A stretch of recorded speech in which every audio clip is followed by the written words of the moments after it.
बिस्मिल्लाहिर्रहमानिर्रहीम।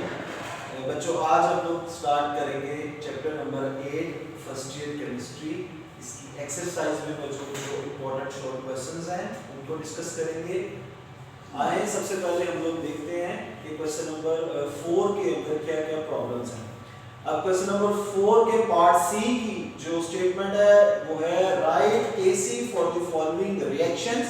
अब आपने इस रिएक्शन के लिए केसी मेंशन करना है। अब रिएक्शन कौन सा है?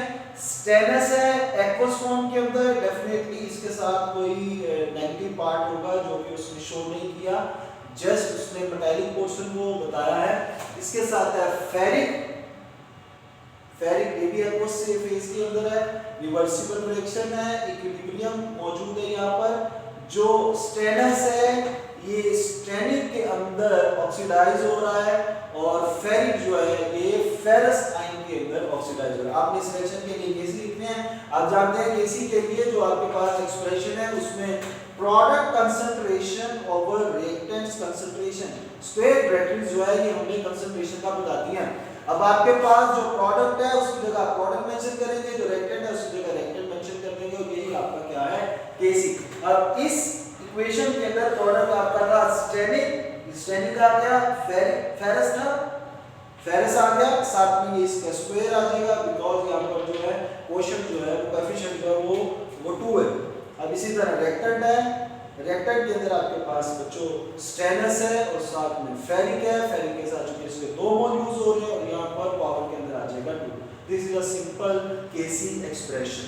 इस तरह क्वेश्चन नंबर इसका जो पार्ट 2 है उसके अंदर सिल्वर प्लस 1 आयंस है, आयरन प्लस 2 आयंस है जो कि आयरन प्लस 2 से प्लस 3 में जाएगा और जो सिल्वर है ये प्लस 1 ऑक्सीडेशन स्टेट से 0 ऑक्सीडेशन स्टेट के अंदर यानी ये हो रहा है रिड्यूस हो रहा है। तो आपने इसके एक्सप्रेशन को बिल्कुल इसी तरीके से लिखेंगे प्रोडक्ट्स कंसंट्रेशन ओवर रिएक्टेंट।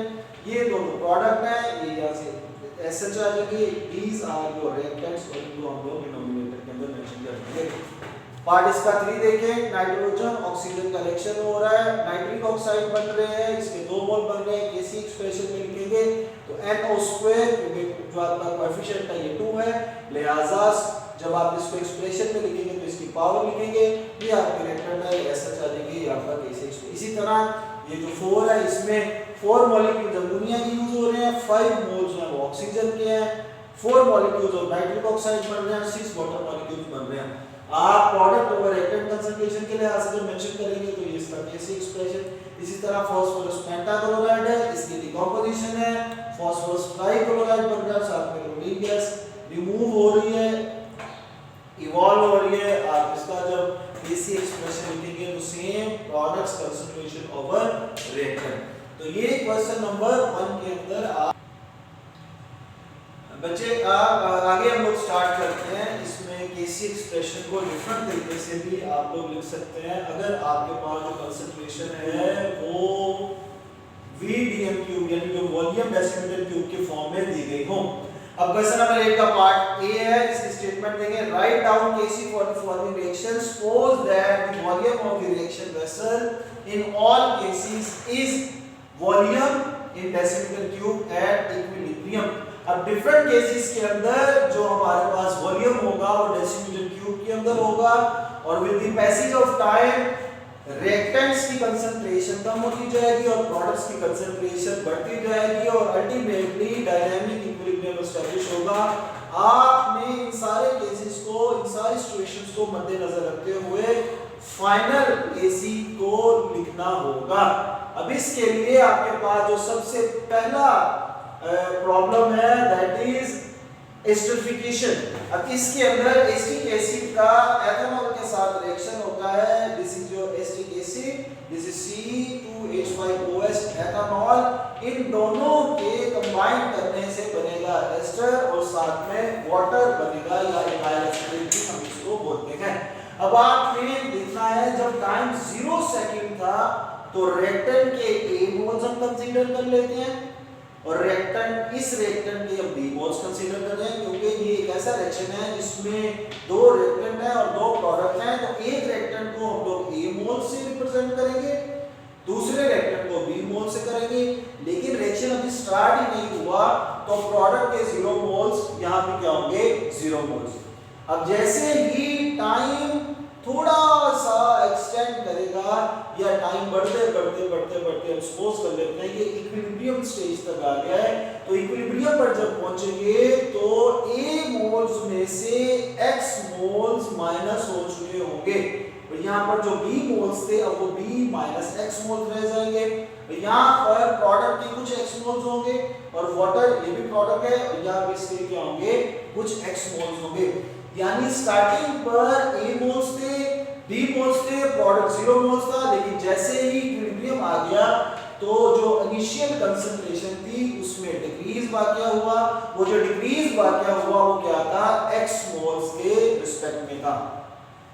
अब यहाँ पर इस इक्वेशन को आप लोग इस सेंस में भी लिख सकते हैं, this is the concentration of reactants and products.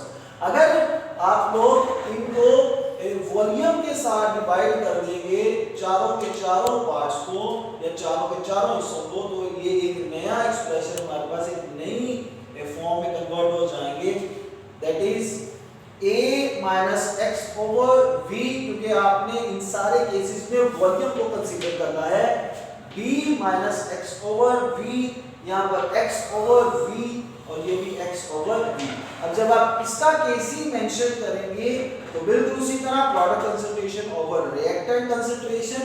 अब यहाँ पर जो प्रोडक्ट है इथाइल एसीटेट का क्या है x ओवर V, वाटर का क्या है x ओवर V। ये प्रोडक्ट की जगह पे हम लोग इनकी इस तरीके से मेंशन कर देंगे कंसंट्रेशन को x ओवर V और ये आपके रिएक्टेंट है एसिटिक एसिड एंड एथेनॉल, इनकी कंसंट्रेशन थी A minus x over V, यानी A minus x over V। Ethanol की जगह था B minus x over V, ये B minus x over V। अब चूंकि ये आपस में वॉल्यूम जो है ये कट सकते हैं, लिहाजा हमारे पास ये एक फॉर्म बन जाएगी x से मल्टीप्लाई होकर बन जाएगा x स्क्वायर, b से मल्टीप्लाई होकर बन सकता है x के नीचे वाला, इसी तरह a minus h b minus sh ले जाएगा, अब ये b, अब ये b स्क्वायर से हो जाएगा कैंसिल, तो फाइनल आपका रह जाएगा x square over a minus x यानी 2b माइनस x।